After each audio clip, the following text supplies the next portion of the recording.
Hi! Today we're going to be changing some strings. I am very excited because it is new string day and I know that my instrument always sounds its best when it has fresh strings on it, and so will yours. First of all, let's talk about how often we should change strings, and we're going to talk a little bit about how to select the right strings for your instruments. Now, why would you want to change your strings when they are not broken? Well, changing strings is one of the aspects of maintaining your instrument that will really keep it sounding its best, and it's one of those things that I think many students neglect to do as often as they should.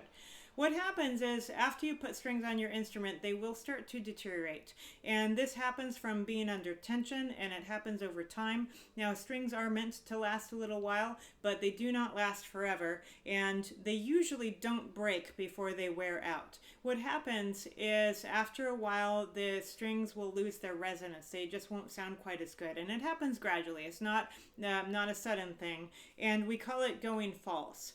When a string has gone false, it is harder to hear if it's in tune. In fact, you might get it to the point where there's not enough of a chord of the tone to really be able to tell if it's in tune, and it won't register well on a tuner, and you're going to have a hard time hearing when you're playing if you're playing in tune. So if that happens, it's the best thing to do is to just get some new strings, and then your instrument will be fine. It doesn't damage the instrument to have a string go false, but it will impact your sound quite a lot.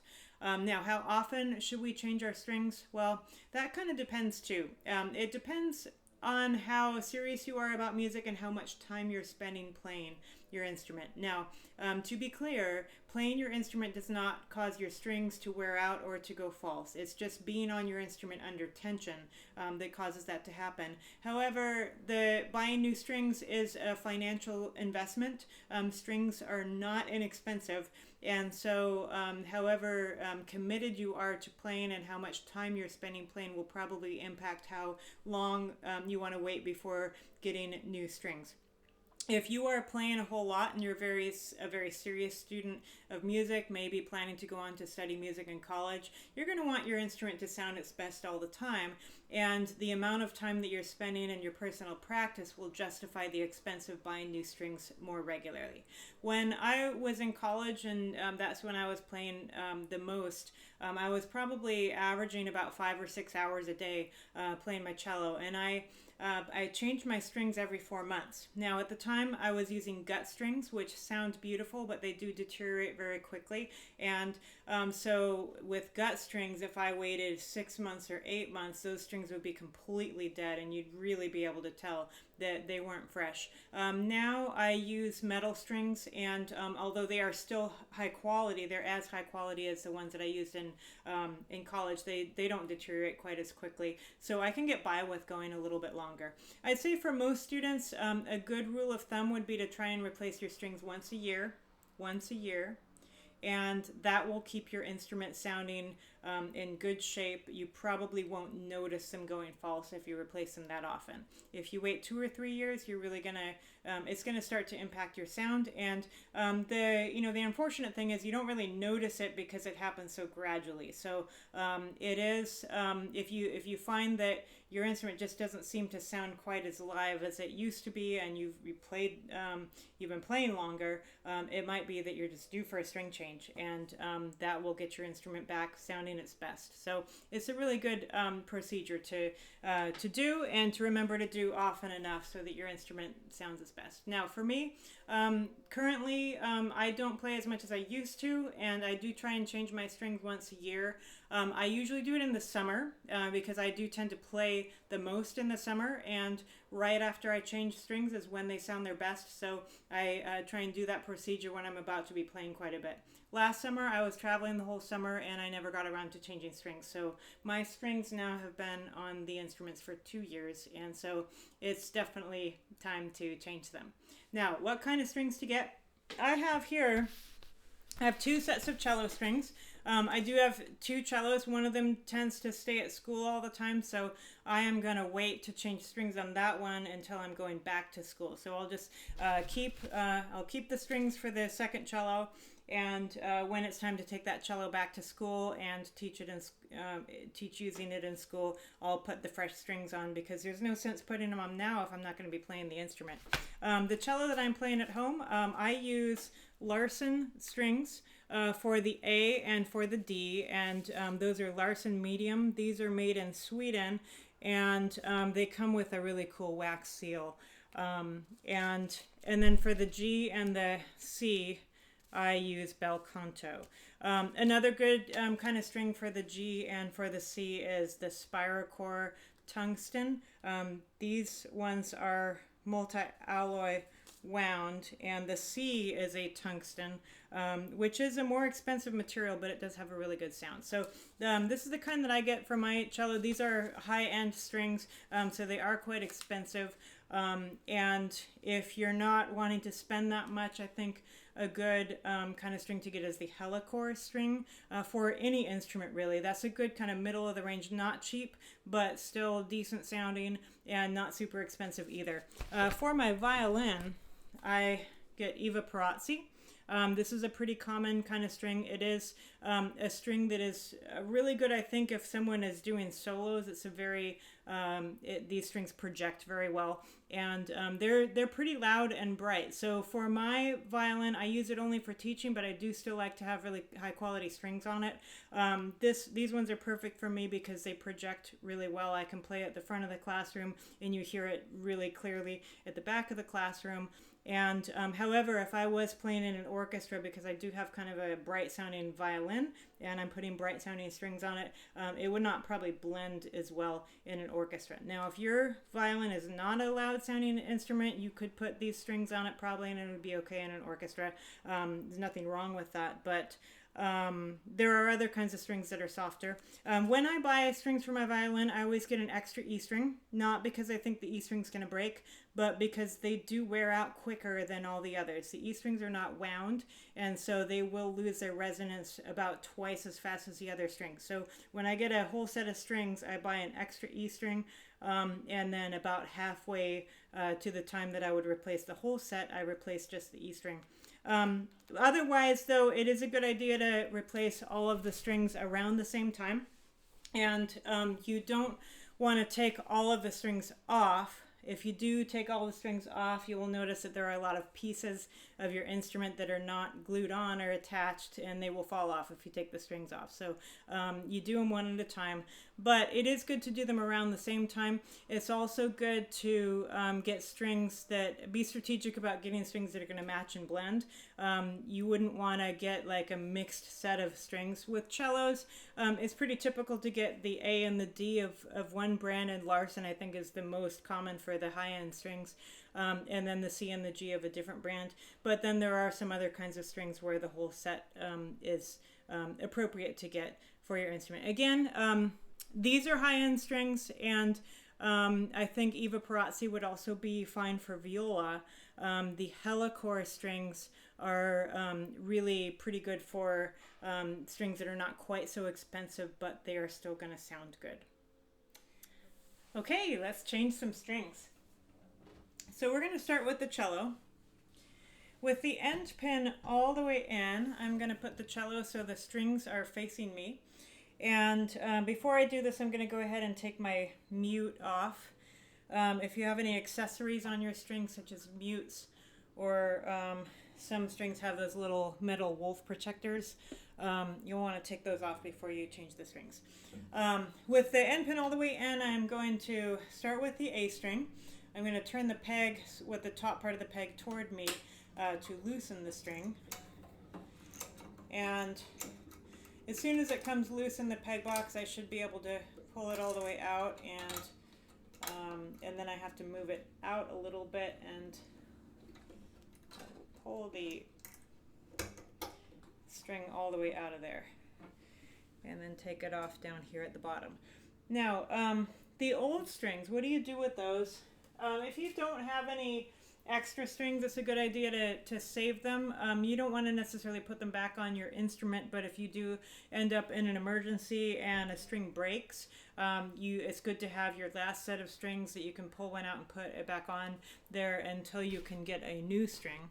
And if a string does break, it may be a good time to change the entire set. If you put one new string on and the rest of the strings are old, that one string is going to stand out from the others. But if you still got quite a bit of life left on the others, you could just do the one. Now I'm going to take a pencil, a standard number 2 pencil, and I'm going to go ahead and with the pencil I am going to color in a little bit where the groove is. What this is doing is it's putting a little bit of graphite on the bridge, and I'm going to do the same thing up here where the string comes in contact with the instrument. That's going to act as a lubricant, and what it'll do is it'll prevent the string from fraying in these spots. It'll slide a little bit better over those spots. And then your bridge, if your string is pulling on it, and what can happen is the string sort of grabs it, it'll cause it to warp over time. So you can actually protect your bridge and then also protect your strings by putting a little graphite in those 2 spots. Again, that's on the groove here and then on the groove up here. We're going to do that for every string. Now, the string number 1 is the A string, 1 is your highest string, and 4 is your lowest string. And the ball end, of course, goes in your tuner, if you have one. And it's a good idea to loosen that tuner all the way when you're putting new strings on, just because as those strings settle in, they're going to stretch a little bit. And if you've got your tuner all the way out, you're not going to have to use your pegs quite as much. So I'm going to go ahead and put this upright again. And I would normally do this facing me, but I'll go ahead and do it like this, just so you can maybe see it. When I loosened it here, it just fell out of the tuner that I just put it into, but you'll notice that on this one there's a lot of very fine wire wrapped around it, and that makes it really easy to stick it in the little hole. So sometimes your peg will have a couple of little holes in it, and you want to find the one that's about maybe a couple millimeters away from the edge of the peg box. So I'm going to go ahead and slide it in there all the way so it comes out the other end, but not very far, and then I'm going to start winding it. Important that you wind it the right way. These are going, if I was looking at it head on, it would be clockwise. And I'm going to get it a few turns. It's rubbing against the back of the peg box, but that's okay. That's not that big of a deal. And then I'll go ahead and replace the tuner up here, line it up in that groove there, and then pull it out, and then I'm going to go ahead and turn it around here. Now, as I wind it, I am winding it toward the peg, this end of the peg. And what's going to happen there is if I wind it right up against the peg box, it'll sort of suck the peg into the peg box and be less likely to slip. Now, once I get all of the slack off of it, I'll make sure that it's still in the groove there, still in the groove up here. Now I'm going to first tune it up to D, so it matches the D string, which actually went a little flat when I took the A string off. And then I'm going to play my pitch reference. I'm going to use the Total Energy app to get the pitch reference. There's an A. I'm going to go very slowly, and I am plucking it with my thumb over here while I do it. I'm going to get it almost up to the A, and then I'll get it the rest of the way up with the tuner. Now, I don't have to get it perfect right now because I'm going to change all my other strings, so I will finish tuning it when I'm all done. It's really important that you're careful about this step because the last thing you want to do is break a brand new string. If you overshoot it, then it can snap, and that string might have cost quite a bit of money. So you don't want to be snapping your strings because you're not going to get your money back if you break a brand new string. Okay, next so that's pretty good in tune. We're going to do the D string next.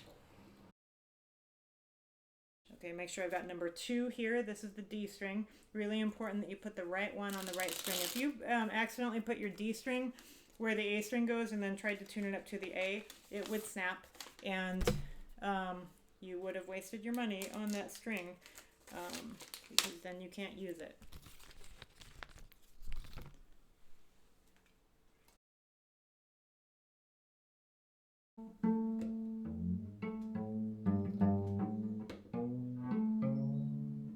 And let me go ahead and put the D on.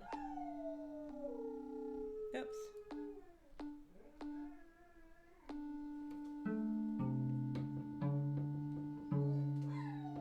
While I'm doing it, I'm also pushing in, just like you have to do anytime you tune with the pegs. And the one that's most likely to break if you go too far is the highest string. So on the D string, I was able to bring it all the way up to the D with the peg. And again, it's not perfectly in tune, but I'm going to go ahead and tune them all with the tuner when I'm done. Okay, time for the G. Now, if the kind of strings that you're using are less stable, if they are, if you're using gut strings, which I don't know that I'd necessarily recommend for any student just because they really don't last very long, but they are, they can be very good strings. Or if you're using purl-on strings like dominant, you may find that the strings stretch a lot after you put them on. So with those kinds of strings, it's a good idea to replace one day, maybe wait until that one settles in, then replace the next one. So you might replace all of your strings over the course of a week rather than all at once. I'm doing them all at once because I'm using metal strings. Yes, they're going to stretch a little bit, but they should be pretty easy to get back in tune.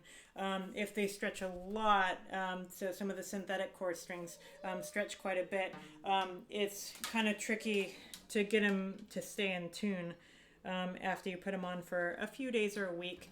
And so you might not want to deal with all 4 strings stretching at the same time. Okay, now this one, even though I did have this kind of string on here before, my tuner is not fitting it. So I'm going to go ahead and stop the video and go grab a screwdriver, so I'll show you how that works. Okay, I've got my flat-edge screwdriver here, and what I'm going to do is I'm just going to put it between the 2 prongs of the tuner, and while holding the tailpiece steady, I'm just going to sort of wiggle it back and forth just a little bit. What we're doing is we're just bending the metal to make a little bit more space in there. Let's see if that's enough. Yep, that did it. Sometimes these windings can get a little thick, and in that case you just need to adjust the tuner a little bit. And I'm going to go ahead and do that. Again, we do the graphite thing every time we change strings.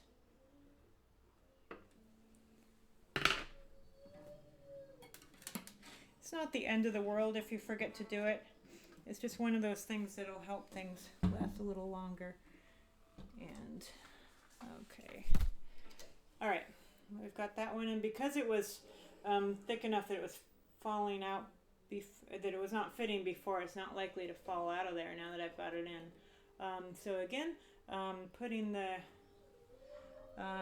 string in the little hole and then winding it against. This time I'm going to go the other way because now I'm on the other side of the peg box. And also with this string, it is going counterclockwise. Now that I'm on the other side, it's always the top part of the string goes away from you to make it higher and toward you if you're facing it head on. Obviously, if I turned it around, it would be the opposite, but it's really important that you do go the right way. So on this side is clockwise, and on this side is counterclockwise to tighten it. Now, with this one, because it is a bit of a thicker string, I am finding that I got all the way to the edge of the peg box and it wasn't really fitting in so well. So there's not enough room for this entire string. So what I'm going to do in that situation, this sometimes happens especially on the lower strings. If I can't fit it all on the inside of the part that's sticking out the other end of the hole, what I'll do is I'll undo it, and I'm going to bring it all the way back out. I'm going to start on the other side of the hole, do several turns, and then I will loop it over. And then catch it on that little piece that's sticking out, and then I will start moving it, start winding it against the peg box. And because now there's less of it to fit in there, I can get it in a nice, nice even line. Put it in the groove down there, and G.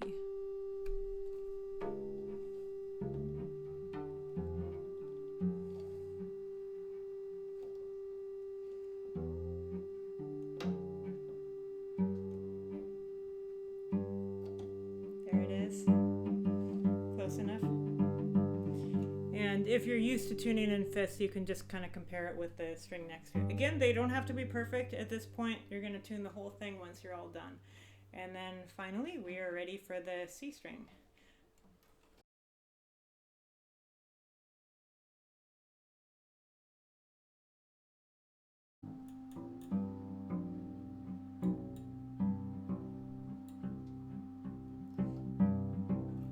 Okay, there we go, good.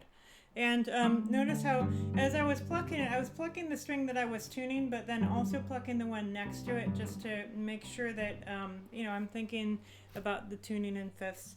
And then the last step, you know, oops, you know what I think I forgot to do with the G? I forgot to do the pencil thing.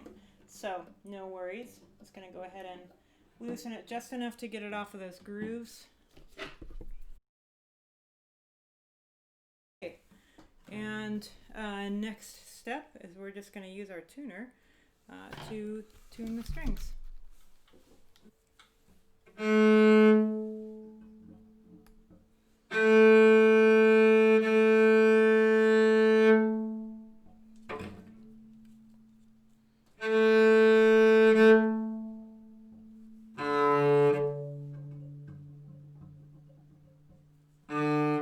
Oops, too far.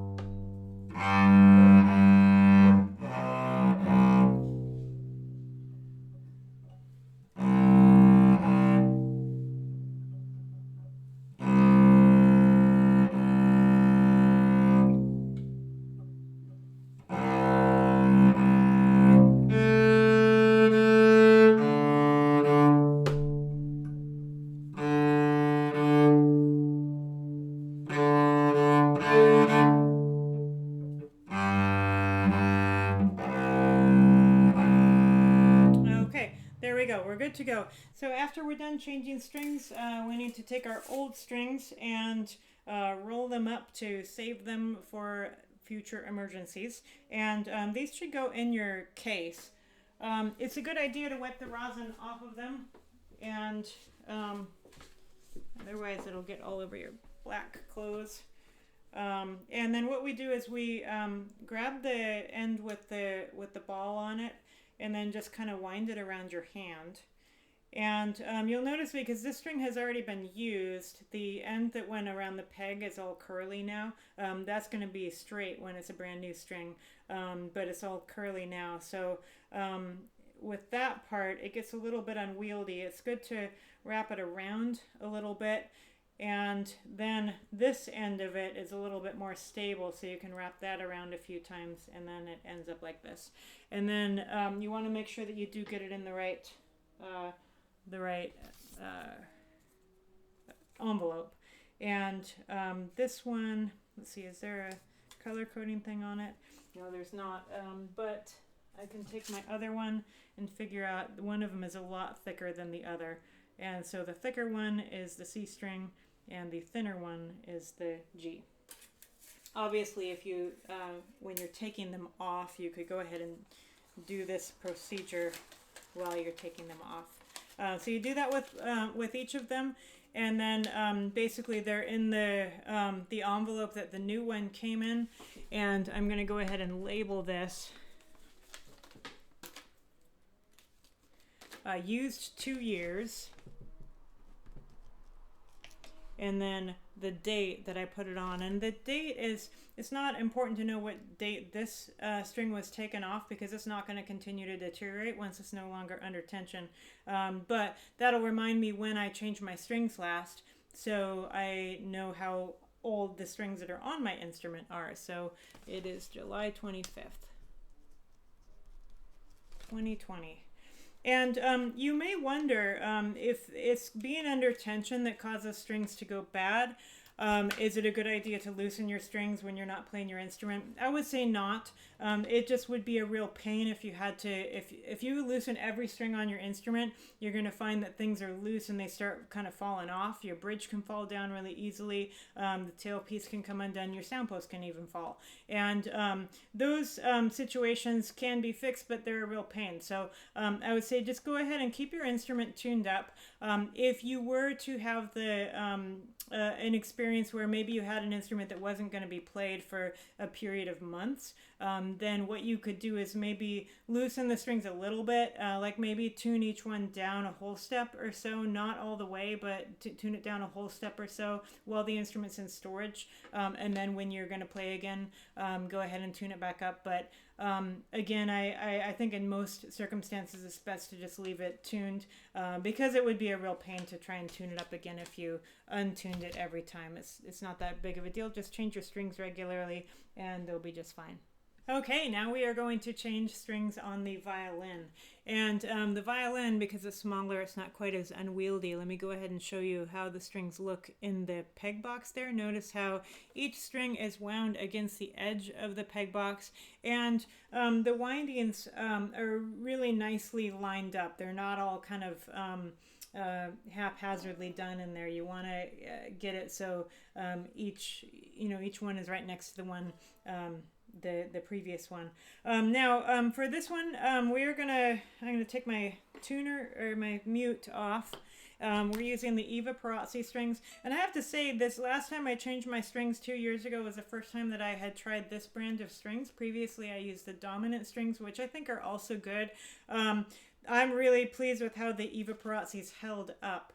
I played my violin the other day, and I think they held up really nicely. Like I wouldn't notice that I wouldn't necessarily know that they were so old based on how they played. And so that's maybe a point in favor of the Eva Perazzi. Although they are more expensive, I do believe they last longer than the other ones. That said, I am not a violinist, so I probably am a little bit more particular about the sound of the strings on the cello, because that is my primary instrument. But these ones held up really nicely.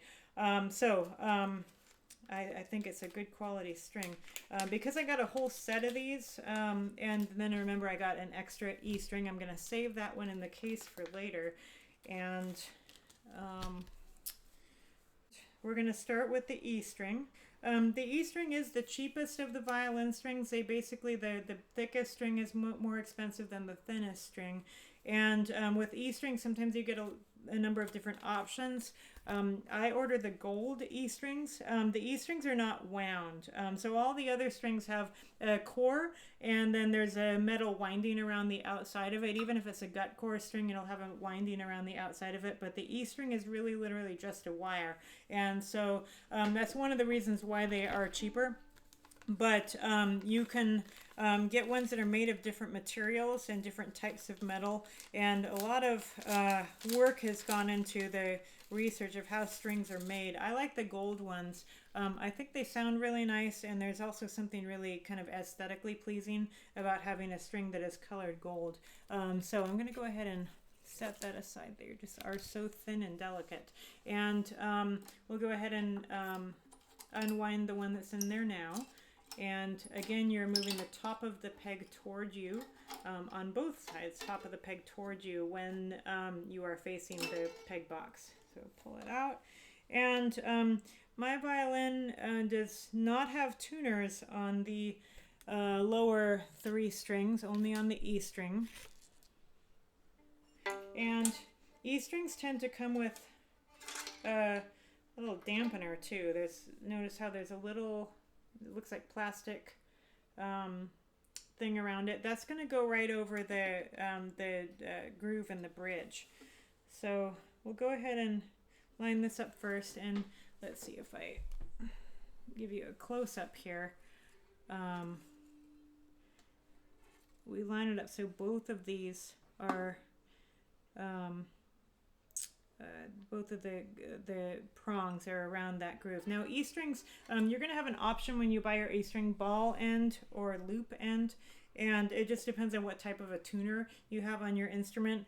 If you've got one that's got a groove between 2 prongs, then you'll want a ball on the other side. So this is a ball end, and then the loop end would just go around the tuner. So if your tuner is just a hook with no prongs, then you would get the loop end. I'm going to go ahead and, just like I did on the cello, use my pencil to put a little bit of graphite in that groove here and then up here as well. Do that every time you change strings. That'll help your bridge last longer, and then it'll also prevent your strings from fraying right where they come into contact with the instrument. We're going to go ahead and line up that little yellow dampener thing so it's right on top of that groove in the bridge. And then up here, we'll take this, and you want to make sure that when you're putting it in the hole that you're going on the you're going outside of the A string. So if you get the strings overlapping, you're not going to get them to be in tune properly. So you want to make sure that you go between if there is another string that's going over that area, you want to go between that string and the edge of the peg box. So it's going, let's see, on the inside.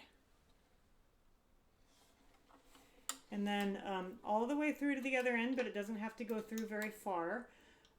It's okay to have maybe 1/4 to 1/2 inch sticking out on the other side. If it doesn't go through to the other end, it just is going to make it so it can easily fall out of there.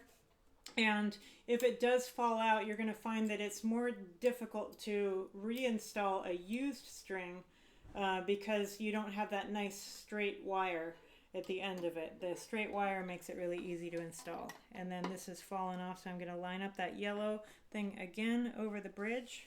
And then now one way, if you don't have a pitch reference, so I was using my my tonal energy tuner to tune the cello. One thing that you can do, first of all, remember that when you take one string off, the other strings are going to go slightly sharp. But if you know where the note E is on the A string, remembering that the A string has gone a little bit sharp, so you don't want to go all the way up to it, you could do that to find it in your ear. And then always, whoops, it didn't quite stay straight there. Make sure that it doesn't overlap.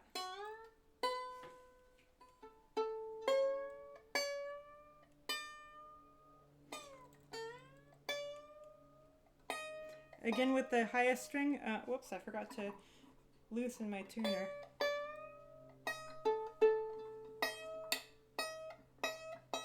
We want to go the final little bit with the fine tuner, just because tuning the peg, it's a little bit easier for the string to break when you're doing that. There it is. And E string is good to go. Now we're going to do the A string. And now this one, because I don't have a tuner, it goes right into the tailpiece. So you'll notice that there's a hole in the tailpiece, and it's kind of a thermometer shaped hole.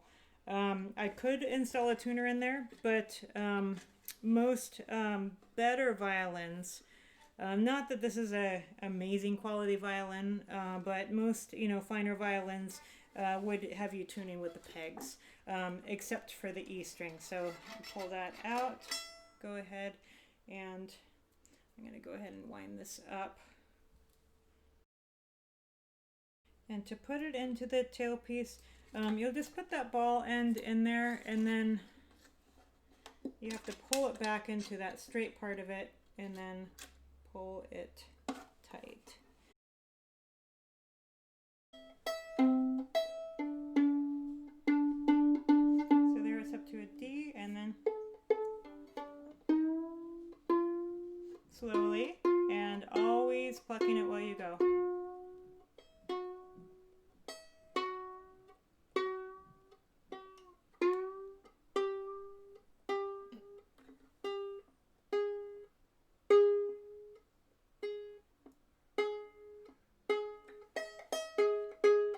Okay, that's not quite up to tune, but I'm going to leave it there for now, and then we will tune the whole thing once we get all the strings on. Time for the D.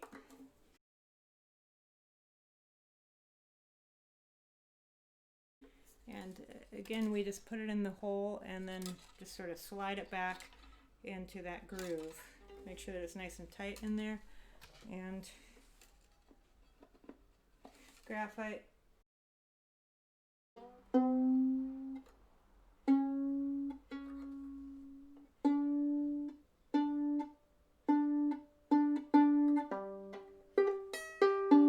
Okay, you notice that the other two are all out of tune now. Not going to worry about that. We'll get them all when we finish. Go ahead and get the G.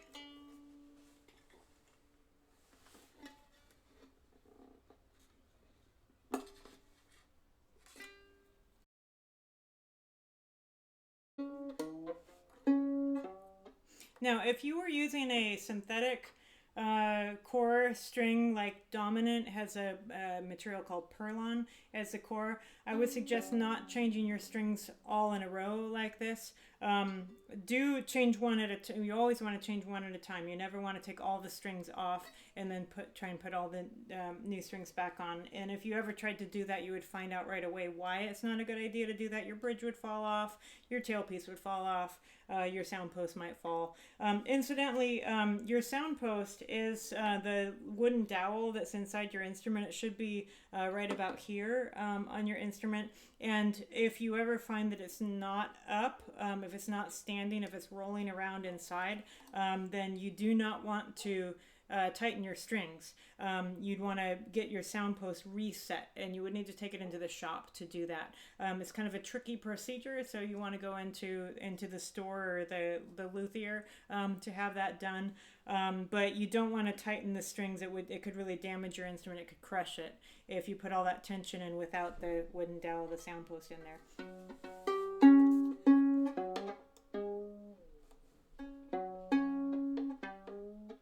Okay, now I'm way out of tune, but I'm gonna go ahead and get my tuner out and my bow. Now my bow is still in the case, so let me go ahead and I'm gonna stop this. Okay, all right, so the strings are all on now. They are not in tune. So now I'm gonna go ahead and use my tonal energy tuner to tune it up. I'm gonna start with the A, and it's now tuned to about a G. So as I tune with the tuner, I'm first going to loosen it a little bit, and then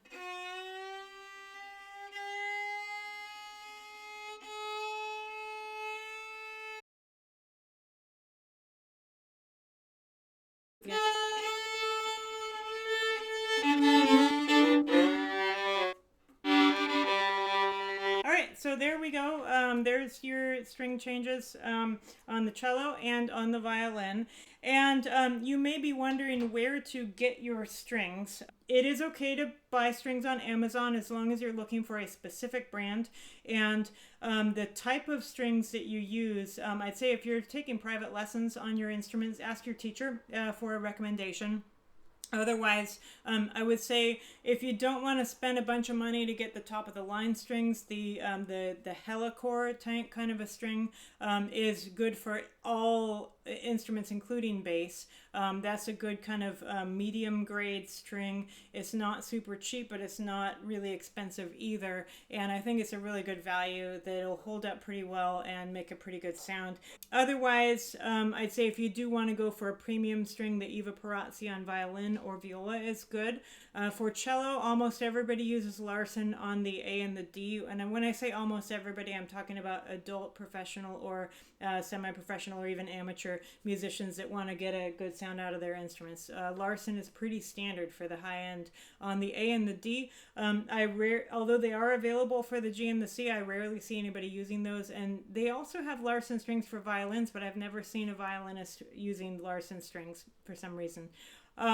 And then for the lower strings, the spirochord is I think the most common. I use bel canto, which is I think a little bit warmer than the spirochord, but either one. If you get spirochord, make sure that you get the tungsten ones. They are more expensive, but that's the kind that people tend to use. Spirochord tungsten. And where to get them? I bought these ones at Southwest Strings. That's an online vendor in Arizona. And they didn't charge tax, so I saved a bit of money there because I didn't have to pay tax. So although the same strings were available for just a little bit cheaper on Amazon, I would have had to pay tax, and so ultimately it ended up being cheaper at Southwest Strings. In the past, I've often bought things from sharmusic.com, and they have comparable prices to Southwest Strings, but they do charge tax. So I saved a little bit of money getting them on Southwest Strings, and they have a lot of other good products as well. But I'd say buying them online, as long as you get the right brand, it doesn't really matter who you buy them from, but you may find that there are some different prices. So if you do change your strings and you would like me to walk you through it, please let me know. We can set up a Zoom session or something, and I can kind of coach you on it. If it's your first time, you may find that to be helpful. But once you've done it one time, it's just a part of maintaining your instrument. It's not very hard, and nothing to be afraid of. And I think one of the reasons that some people don't change their strings as often as they should is just because they're afraid of the procedure of changing their strings. So don't be afraid of it. Your instrument's going to sound better when you get some new strings on it. And it is something that you can do yourself as long as you know how to do it. So good luck, and let me know if you have any questions.